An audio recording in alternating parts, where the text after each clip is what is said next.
Election करा देते 5-6 हफ्तों में। ये मनहूसत तो ना आती, नहीं ये गुर्बत आती, लेकिन नहीं, डिग्री वाले को भी वादा किया है, प्लास्टिक वाले को भी वादा किया है, वो नकली अंग्रेजी वाले को भी वादा किया कि तुम सारे पीएमसीएम बनोगे। कुर्सी है ना पाकिस्तान, अवाम तो नहीं है, वतन तो नहीं है।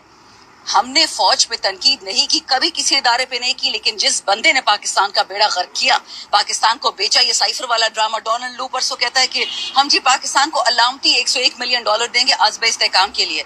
क्यों आज़ब इस्तेहकाम के लिए पैसे दे रहे हो? स्कूलों के लिए दो, हस्पतालों के लिए दे दो, इन्वेस्टमेंट के लिए दे दो, बिजनेस के लिए दे दो। आप होते कौन है हमारी जंगों में बात करने वाले? लेकिन ऊपर से ऑर्डर आता है जी, ऑर्डर माना जाता है।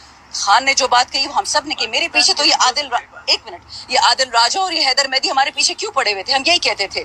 खान ने हमें जेल में बोला पुलिस को गाली नहीं देनी, फौज को गाली नहीं देनी। वही पुलिस जो हमें उठा के लेके जाती, वही ISI वाले जो हमें उठा के लेके जाते थे, हमें इजाजत नहीं थी। हम आपने कभी मेरे मुंह से गाली सुनी है? मुझे भी तो उठा के लेके गए थे ना, कभी नहीं दी। क्यों? खान ने बोला हमारे इदारे, हमारे